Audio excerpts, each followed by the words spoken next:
مایانز نے باقی تہذیبوں کے مقابلے میں ایک بہت زیادہ ایڈوانسڈ رائٹنگ سسٹم ڈیولپ کر لیا تھا جسے لوگو سلیبک اسکرپٹ کہتے ہیں، اور یہ بات میری ریسرچ کے لیے ایک بہت فائدہ مند بات تھی، کیونکہ اس اسکرپٹ کو استعمال کرتے ہوئے انہوں نے اپنے مذہبی عقائد اور ریچولز کے بارے میں ساری تفصیلات ریکارڈ کی۔ بعد میں آنے والے اسپینیئرز نے اس ٹیکسٹ کو لیٹن زبان میں ٹرانسلیٹ کیا، اس پر کتاب لکھی، اور آج اس کتاب کا نام ہے پوپل وو، اور یہ وہ کتاب ہے جس میں مایانز ان 4 دنیاؤں میں سے ایک کی ڈسکرپشن لکھتے ہیں جو انہوں نے آبزرو کی تھی، اور اس دنیا کا نام ہے زبالبا، جس کا مطلب ہوتا ہے ایک بہت زیادہ خوفناک جگہ۔ لیکن وہ لوگ اس دنیا یعنی زبالبا سے ایک بہت ہی حیرت انگیز چیز کے ہماری دنیا میں آنے کی بات بھی کرتے ہیں،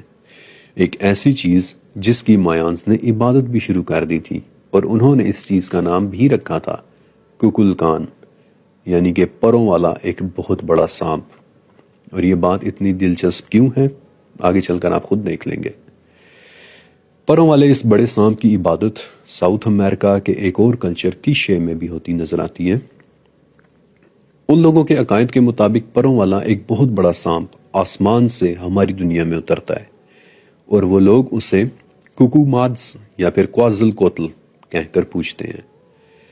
اسی بہت بڑے پروں والے سانپ کو برازیل میں بھی آسمان سے اترتے دیکھ کر اس کی عبادت کی جاتی رہی ہے، جسے انہوں نے بوئیٹاٹا کا نام دیا تھا، یعنی ایک بہت بڑا اڑنے والا سانپ جو آگ اگلتا ہے۔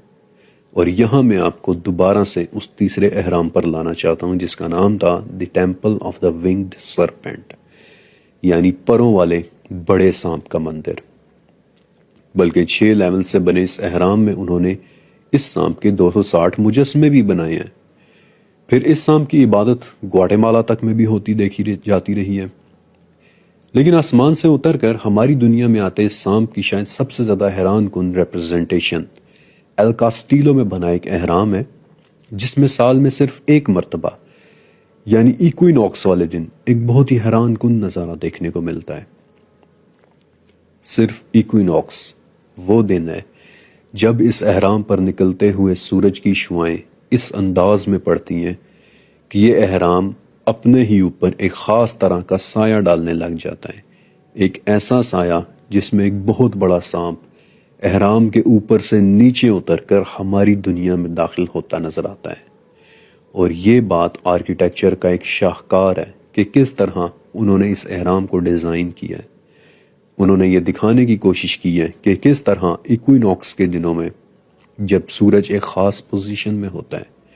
تو کس طرح انہوں نے ایک بڑا سانپ کسی اندیکھے دروازے سے اتر کر ہماری دنیا میں داخل ہوتے دیکھا۔ اب یہاں ایک بہت بڑا سوال کھڑا ہوتا ہے کہ اپنے وقت کی 2 بہت ہی ایڈوانسڈ تہذیبیں یعنی ایزٹیکس اور مایانز، جو اپنے سورج، چاند، ستاروں اور زمین کی گردش کے علم میں باقی دنیا سے کہیں آگے تھے، جنہوں نے وینس سے آنے پر گزرنے والے 1 سال کو صرف 2 گھنٹوں کے فرق کے ساتھ پہچان لیا تھا، جن کا بنایا ہوا کیلنڈر ہمارے ماڈرن کیلنڈر سے زیادہ ایکیوریسی رکھتا تھا، جن کے مطابق آسمان اور زمین کے درمیان 4 مختلف اطراف میں دروازے تھے جو کھلتے اور بند ہوتے تھے، اور جن دروازوں میں سے ایک بہت بڑا پروں والا سانپ ہماری دنیا میں نیچے اترتا تھا۔ کیا ان لوگوں نے واقعی ان دروازوں میں سے کوئی مخلوق اترتے ہوئے دیکھی تھی؟ کیا واقعی کسی دنیا میں ایک بہت بڑا پروں والا سانپ ایگزسٹ کرتا ہے؟ اس بات کا جواب شاید آپ کو حیران کر دے گا۔